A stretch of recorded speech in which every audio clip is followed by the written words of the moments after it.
사무엘기하 19장. 왕이 목 놓아 울면서 압살롬의 죽음을 슬퍼하고 있다는 소문이 요압에게 전해졌다. 그래서 모든 군인에게도 그날의 승리가 슬픔으로 바뀌었다. 왕이 자기 아들 때문에 몹시 슬퍼한다는 소문이 그날 모든 군인에게 퍼졌기 때문이다. 그래서 그날 군인들은 마치 싸움터에서 도망쳐 나올 때 부끄러워서 빠져나가는 것처럼 슬며시 성 안으로 들어왔다.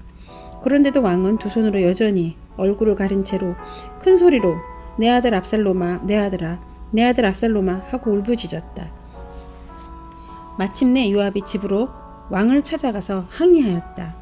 임금님, 모든 부하가 오늘 임금님의 목숨을 건지고 임금님의 아들들과 딸들의 목숨도 건지고 모든 왕비의 목숨과 후궁들의 목숨까지 건져드렸습니다. 그런데 임금님께서는 오히려 오늘 부하들을 부끄럽게 만드셨습니다. 임금님께서는 어찌하여 임금님을 반역한 무리들은 사랑하시고 임금님께 충성을 바친 부하들은 미워하시는 겁니까? 우리 지휘관이나 부하들이 임금님께는 있으나마나한 사람들입니까? 임금님께서는 오늘 임금님의 본심을 드러내셨습니다. 차라리 오늘 압살롬이 살고 우리가 모두 죽었더라면 임금님께서는 더 기뻐하셨을 것입니다.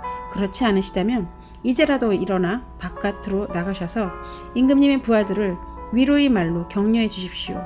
제가 주님의 이름을 걸고 맹세하지만 지금 임금님께서 밖으로 나가지 않으시면 오늘 밤에 한 사람도 임금님 곁에 남아 있지 않을 것입니다. 그러면 임금님께서 젊은 시절부터 이제까지 당한 그 모든 환난보다도 더 무서운 환난을 당하실 것입니다. 그러자 왕이 일어나서 성문 문으로 나와 앉았다. 임금님께서 성문 문루에 앉아 계신다 하는 소식이 모든 부하에게 전해지니 모든 부하가 왕의 앞으로 나왔다. 그 사이에 이스라엘 사람들은 모두 도망하여 저마다 자기 집으로 돌아갔다. 이스라엘 백성은 지파마다 서로 은원이 분분하였다. 다윗 왕은 우리를 원수의 소나귀에서 구해주었다.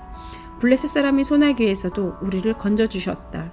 그러나 지금은 압살롬을 피해서 이 나라에서 떠나 있다. 우리가 기름을 부어서 왕으로 세운 압살롬은 싸움터에서 죽었다. 그러니 이제 우리가 다윗 왕을 다시 왕궁으로 모셔오는 일을 주저할 필요가 어디에 있겠는가? 온 이스라엘이 하는 말이 다윗 왕에게 전달되었다. 다윗 왕은 두 제사장 사독과 아비아달에게 사람을 보내서 이렇게 말하였다. 유다 장로들에게 나의 말을 전하여 주시오. 그들이 어찌하여 왕을 다시 왕궁으로 모시는 일에 맨 나중에 되려고 하는지, 그들은 나의 친족이요 나의 골육지친인데 어찌하여 왕을 다시 모셔오는 일에 맨 나중에 되려고 하는지 물어보시기 바랍니다. 그리고 아마사에게는 그가 나의 골육지친이면서도 요압을 대신하여 군대 사령관이 되지 않는다면 하나님이 나에게 무슨 벌을 내리시더라도 내가 달게 받겠다고 하더라고 알려주십시오. 이렇게 다윗이 모든 유다 사람의 마음을 하나같이 자기 쪽으로 기울게 하니 그들이 왕에게 사람을 보내서 말하였다. 임금님께서는 부하들을 모두 거느리고 어서 빨리 돌아오시기를 바랍니다. 다윗 왕이 돌아오는 길에 요단강가에 이르렀을 때 유다 사람들이 왕을 맞이하여 요단강을 건너게 하려고 이미 길갈에 와 있었다. 바후림에 사는 베냐민 사람으로 게라의 아들인 시므이도 급히 와서 다윗 왕을 맞이하려고 모두 유다 사람들과 함께 내려왔다. 그는 베냐민 사람 1000명을 거느리고 사울 집안의 종 시바와 함께 왔는데 시바도 자기 아들 15명과 자기의 종 20명을 다 데리고 나아왔다. 이들은 요단강을 건너서 왕 앞으로 나아왔다. 그들은 왕의 가족이 강을 건너는 일도 도와서 왕의 환심을 사려고 나룻배로 건너갔다. 왕이 요단강을 건너려고 할 때 게라의 아들 시므이가 왕 앞에 엎드려서 말하였다. 임금님, 이 종의 허물을 마음에 두지 말아 주십시오. 높으신 임금님께서 예루살렘에서 떠나시던 날 제가 저지른 죄악을 임금님께서는 기억하시거나 마음에 품지 말아 주십시오. 바로 제가 죄를 지은 줄을 이 종이 잘 알고 있습니다. 그렇기 때문에 제가 오늘 요셉 지파의 모든 사람 가운데서 맨 먼저 높으신 임금님을 맞으러 내려왔습니다. 수리야의 아들 아비새가 그 말을 받아서 왕에게 말하였다. 주님께서는 기름 부어 세우신 분을 시므이가 저주하였으니 그것만으로도 시므이는 죽어야 마땅할 줄 압니다. 그러나 다윗이 말하였다. 수리야의 아들들은 들어라. 나의 일에 왜 너희가 나서서 오늘 나의 대적이 되느냐? 내가 오늘에서야 온 이스라엘의 왕이 된 것 같은데 이런 날에 이스라엘에서 사람이 처형을 받아서야 되겠느냐? 왕이 시므이에게 맹세하였다. 너는 처형을 당하지 않을 것이다. 그때 사울이 손자 무비보셋도 왕을 맞으러 내려왔다. 그는 왕이 떠나간 날부터 평안하게 다시 돌아온 날까지 발도 씻지 않고 수염도 깎지 않고 옷도 빨아 입지 않았다. 그가 예루살렘에서 와서 왕을 맞이하니 왕이 그에게 물었다. 무비보셋은 어찌하여 나와 함께 떠나지 않았느냐? 그가 대답하였다. 높으신 임금님, 저는 다리를 절기 때문에 나귀를 타고 임금님과 함께 떠나려고 제가 탈 나귀의 안장을 얹으라고 저희 종에게 일렀으나 종이 그만 저를 속였습니다. 그리고는 그가 임금님께 가서 이 종을 모함까지 하였습니다. 임금님은 하나님이 천사와 같으신 분이시니 임금님께서 좋게 여기시는 대로 처분하시기를 바랍니다. 제 아버지의 온 집안은 임금님에게 죽어도 마땅한 사람들 뿐인데 임금님께서는 이 종을 임금님이 상에서 먹는 사람들과 함께 먹도록 해주셨으니 이제 저에게 무슨 염치가 있다고 임금님께 무엇을 더 요구하겠습니까? 그러나 왕은 그에게 말하였다. 내가 어찌하여 그 이야기를 또 꺼내느냐? 나는 이렇게 결정하였다. 너는 시바와 밭을 나누어 가져라. 무비보셋이 왕에게 아뢰었다. 높으신 임금님께서 안전하게 왕궁으로 돌아오시는 게 되었는데 이제 그가 그 밭을 다 차지한들 어떻습니까? 그때 길르앗 사람 바르실레도 도글림에서 내려와서 왕이 요단강을 건너는 일을 도우려고 요단강가에 이르렀다. 바르실레는 아주 늙은 사람으로 나이가 80살이나 되었다. 그는 큰 부자였으므로 왕이 마하나임에 머물러 있는 동안에 왕에게 음식을 공급하였다. 왕이 바르실레에게 말하였다. 노인께서는 나와 함께 건너가시지요. 나와 같이 가시면 내가 잘 대접하겠습니다. 그러나 바르실레는 왕에게 아뢰었다. 제가 얼마나 더 오래 산다고 임금님과 함께 예루살렘으로 올라가겠습니까? 제 나이가 지금 80입니다. 제가 이 나이에 좋은 것과 나쁜 것을 어떻게 가릴 줄 알겠습니까? 이 종이 무엇을 먹고 무엇을 마신들 그 맛을 알기나 하겠습니까? 노래하는 남녀가 아름다운 노래를 부른들 제가 이 나이에 잘 알아듣기나 하겠습니까? 그러니 이 종이 높으신 임금님께 다시 짐이 돼서야 되겠습니까? 이 종은 임금님을 모시고 요단강을 건너려는 것뿐인데 어찌하여 임금님께서는 이러한 상을 저에게 베푸시려고 하십니까? 부디 이 종을 돌아가게 하셔서 고향 마을에 있는 제 아버지와 어머니의 무덤 곁에서 죽게 하여 주시기를 바랍니다. 그 대신에 이 종의 아들 김함이 여기 있으니 그가 높으신 임금님을 따라가게 하시고 임금님께서 바라시는 대로 그에게 잘 대하여 주시기를 바랍니다. 그러자 왕이 약속하였다. 물론 내가 김함을 데리고 가겠소. 그리고 노인께서 보시기에 만족하도록 내가 그에게 잘 대하여 주겠고 또 나에게 특별히 부탁한 것은 무엇이든지 내가 다 이루어 드리겠소. 드디어 온 백성이 요단강을 건넜고 왕도 건너갔다. 왕이 바르실레에게 입을 맞추고 복을 빌어주니 바르실레가 자기의 고장으로 돌아갔다. 왕이 길갈로 건너갈 때 김함도 왕을 따라서 건너갔다. 온 유다 백성과 이스라엘 백성의 절반이나 왕을 따라서 요단강을 건너갔다. 그런데 갑자기 온 이스라엘 사람이 왕에게 몰려와서 이렇게 말하였다. 어찌하여 우리의 형제인 유다 사람들이 우리와 의논도 없이 임금님을 몰래 빼돌려 임금님과 임금님의 가족과 다윗 왕의 모든 신하를 모시고 건넜습니까? 그러자 온 유다 사람이 이스라엘 사람에게 대답하였다. 우리가 임금님과 더 가깝기 때문이다. 너희가 이런 일로 그렇게 화를 낼 이유가 무엇이냐? 우리가 임금님께 조금이라도 얻어먹은 것이 있느냐? 임금님이 우리에게 조금이라도 주신 것이 있어서 그러는 줄 아느냐? 그러나 이스라엘 사람은 유다 사람에게 이렇게 말하였다. 우리는 임금님께 요구할 권리가 너희보다 10갑절이나 더 있다. 그런데 어찌하여 너희는 우리를 무시하였느냐?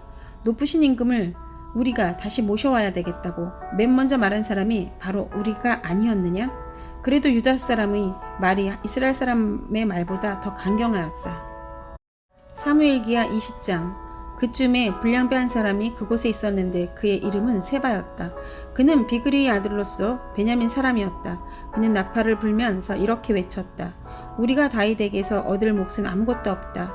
우리가 이새의 아들에게서 물려받을 유산은 아무것도 없다. 그러니 이스라엘 사람들아 모두들 자기 집으로 돌아가자. 이 말을 들은 온 이스라엘 사람은 다윗을 버리고 비그리의 아들 세바를 따라갔다. 그러나 유다 사람은 요단강에서 예루살렘에 이르기까지 줄곧 자기들의 왕을 따랐다. 다윗은 예루살렘의 왕궁으로 돌아온 뒤에 예전의 왕궁을 지키라고 남겨둔 후궁 10명을 붙잡아서 방에 가두고 감시병을 두었다. 왕이 그들에게 먹을 것만 주고 더 이상 그들과 잠자리를 함께 하지 않았으므로 그들은 죽을 때까지 갇혀서 생갑으로 지냈다. 왕이 아마사에게 명령하였다. 장군은 유다 사람을 사흘 안에 모아 나에게 데리고 오고 그대도 함께 오시오. 아마사가 유다 사람을 모으러 갔으나 왕이 그에게 정하여 준 기간을 넘겼다. 그래서 다윗은 아비새에게 명령하였다. 이제 비그리의 아들 세바가 압살롬보다 더 우리를 해롭게 할 것이오. 그러므로 장군은 나의 부하들을 데리고 그를 뒤쫓아가시오. 혹시라도 그가 잘 요새화된 성읍을 발견하여 그리로 피하면 우리가 찾지 못할까 염려되오. 그래서 요압의 부하들과 그렛 사람과 블렛 사람과 모든 용사가 비그리의 아들 세바를 뒤쫓아가려고 아비새를 따라 예루살렘 밖으로 나갔다. 그들이 기브온의 큰 바위 곁에 이르렀을 때 아마사가 그들이 앞으로 다가왔다. 요압은 군복을 입고 허리에 띠를 띠고 있었는데 거기에는 칼집이 달려있고 그 칼집에는 칼이 들어있었다. 요압이 나아갈 때 칼이 빠져 나와 있었다. 요압은 아마사에게 형님 평안하시지요? 하고 말하면서 오른손으로 아마사의 턱수염을 붙잡고 입을 맞추었다. 요압이 다른 손으로 칼을 빼어 잡았는데 아마사는 그것을 눈치채지 못하였다. 요압이 그 칼로 아마사의 배를 찔러서 그의 창자가 땅바닥에 쏟아지게 하니 다시 찌를 필요도 없이 아마사가 죽었다. 그런 다음에 요압은 자기 동생 아비새와 함께 비그리의 아들 세바를 뒤쫓아갔다. 그때 요압의 부하 한 사람이 아마사의 죽음 곁에 서서 외쳤다. 요압을 지지하는 사람과 다윗 쪽에 선 사람이 요압 장군을 따르시오. 그러나 아마사가 큰 길의 한가운데서 피트성이가 되어 있었으므로 지나가는 모든 군인이 멈추어 서는 것을 요압의 부하가 보고 아마사를 큰 길에서 들판으로 치워 놓았다. 그런데도 그의 곁으로 지나가는 군인마다 멈추어 서는 것을 보고 요압의 부하가 아마사의 죽음을 옷으로 덮어 놓았다. 그가 큰 길에서 아마사를 치우자 군인들이 모두 요압을 따라서 비그리의 아들 세바를 뒤쫓아갔다. 세바가 모든 이스라엘 지파 가운데로 두루 다니다가 아벨 지역과 벳마아가 지역과 베림의 온 지역까지 이르렀다. 그곳 사람들은 모두 모여서 그의 뒤를 따랐다. 요압을 따르는 군인들은 그곳에 이르러서 벳마아가 아벨을 포위하고 세바를 치기 시작하였다. 그들이 성읍을 보면서 둔덕을 쌓으니 이 둔덕이 바깥 성읍의 높이만큼은 솟아올랐다. 요압을 따르는 모든 군인이 성벽을 무너뜨리려고 부수기 시작하니 그 성읍에서 슬기로운 여인 하나가 이렇게 외쳤다. 제 말을 들어보십시오. 좀 들어보시기 바랍니다. 제가 장군께 드릴 말씀이 있으니 요압 장군께 이리로 가까이 오시라고 말씀 좀 전하여 주십시오.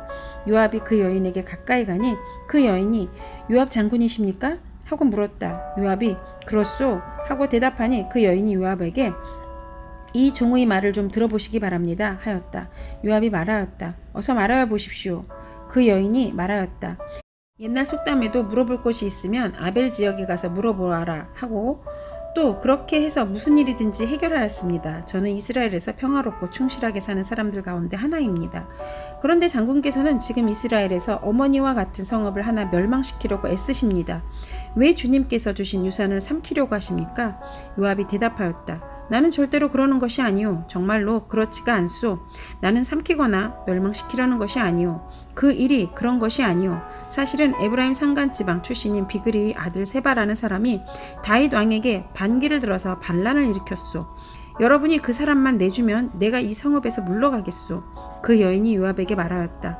그렇다면 그의 머리를 곧 성벽 너머로 장군께 던져드리겠소. 그런 다음에 그 여인이 온 주민에게 돌아가서 슬기로운 말로 설득시키니 그들이 비그리의 아들 세바의 머리를 잘라서 요압에게 던져주었다. 요압이 나팔을 부니 모든 군인이 그 성읍에서 떠나 저마다 자기 집으로 흩어져서 돌아갔다. 요압은 왕이 있는 예루살렘으로 돌아왔다. 요압은 온 이스라엘의 군대 사령관이 되고 여호야다의 아들 브나야는 그렛 사람과 블렛 사람으로 이루어진 경호원들의 지휘를 맡고 아도니람은 부역 감독관이 되고 아힐루스의 아들 여호사밧은 역사 기록관이 되고 수아는 서기관이 되고 사독과 아비아달은 제사장이 되고 야엘 사람 이라는 다윗의 제사장이 되었다. 사무엘기하 21장. 다윗 시대에 세 해 동안이나 흉년이 들었다.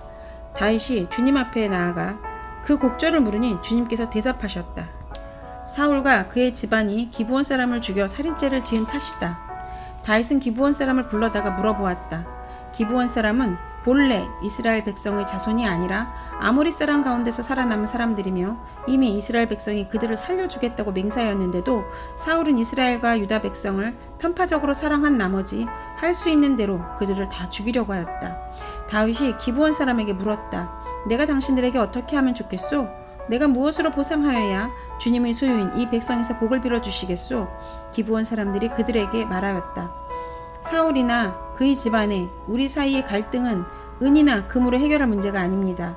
우리는 이스라엘 사람을 죽일 생각은 없습니다. 다윗이 그들에게 물었다.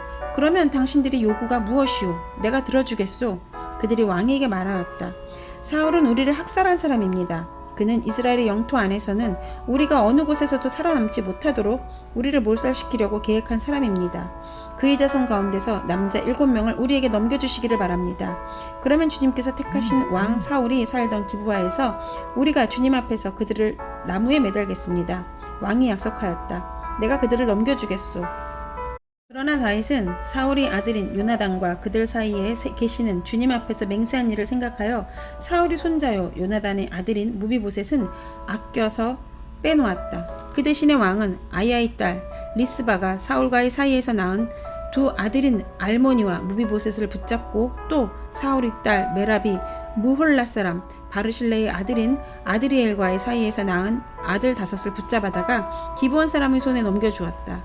기브온 사람이 주님 앞에서 그들을 산에 있는 나무에 매달아 놓으니 그 7이 다 함께 죽었다. 그들이 처형을 받은 것은 곡식을 거두기 시작할 무렵 곧 보리를 거두기 시작할 때였다. 그때에야 아야의 딸 리스바가 굵은 배로 만든 천을 가져다가 바윗돌 위에 쳐놓고 그 밑에 앉아서 보리를 거두기 시작할 때로부터 하늘에서 그 주검 위로 가을비가 쏟아질 때까지 낮에는 공중의 새가 그 주검 위에 내려앉지 못하게 하고 밤에는 들짐승이 얼씬도 하지 못하게 하였다. 아야의 딸이며 사울의 첩인 리스바가 이렇게 하였다는 소문이 다윗에게 전해지니 다윗이 길르앗의 야베스로 가서 사울의 뼈와 그의 아들 요나단의 뼈를 그 주민에게서 찾아왔다. 블레셋 사람이 길보아의 산에서 사울을 죽일 때에 블레셋 사람이 사울과 요나단의 시신을 벳산의 광장에 매달아 두었는데 거기에서 그 시신을 몰래 거두어 간 이들이 바로 길르앗의 야베스 주민이다. 다윗이 이렇게 사울의 뼈와 그의 아들 요나단의 뼈를 거기에서 가지고 올라오니 사람들이 나무에 매달아 죽인 다른 사람들의 뼈도 모아서 사울의 뼈와 그의 아들 요나단의 뼈와 함께 베냐민 지파의 땅인 셀라에 있는 사울의 아버지 기스의 무덤에 합장하였다. 사람들이 다윗이 지시한 모든 명령을 따라서 그대로 한 뒤에야 하나님이 그 땅을 돌보아 주시기를 비는 그들의 기도를 들어주셨다. 블레셋과 이스라엘 사이에 다시 전쟁이 일어나서 다윗이 군대를 거느리고 내려가서 블레셋 사람과 싸웠다. 블레셋 사람과 싸우는 전투에서 다윗이 몹시 지쳐 있을 때 거인족의 자손인 이스비브노비라는 사람이 300세겔이나 되는 청동창을 들고 허리에는 3칼을 차고 다윗을 죽이려고 덤벼들었다. 그러자 루스의 아들 아비새가 그 블레셋 사람을 쳐 죽이고 다윗을 보호하였다. 그런 다음에는 다윗의 부하들이 다윗에게 다시는 자기들과 함께 싸움터에 나가지 않겠다고 약속을 받고서 그에게 말하였다. 임금님은 이스라엘의 등불이십니다. 우리는 우리 등불이 꺼지지 않도록 지키고자 합니다. 그 뒤에 다시 곱에서 블레셋 사람과의 전쟁이 일어났다. 그때 후사 사람 십부게가 거인족의 자손인 삽을 쳐 죽였다. 또 곱에서 블레셋 사람과 전쟁이 일어났다. 그때에는 베들레헴 사람인 야레 오르김의 아들 엘하난이 가드 사람 골리앗을 죽였는데 골리앗의 창자루는 배틀 앞다리 같이 굵었다. 또 가드에서 전쟁이 벌어졌을 때에 거인이 하나 나타났는데 그는 손가락과 발가락이 6개씩 모두 24이었다. 이 사람도 거인족의 자손 가운데 하나였다. 그가 이스라엘을 조롱하였으므로 다윗의 형 삼마의 아들 요나단이 그를 쳐 죽였다. 이 4사람은 모두 가드에서 태어난 거인족의 자손인데 다윗과 그 부하들에게 모두 죽었다.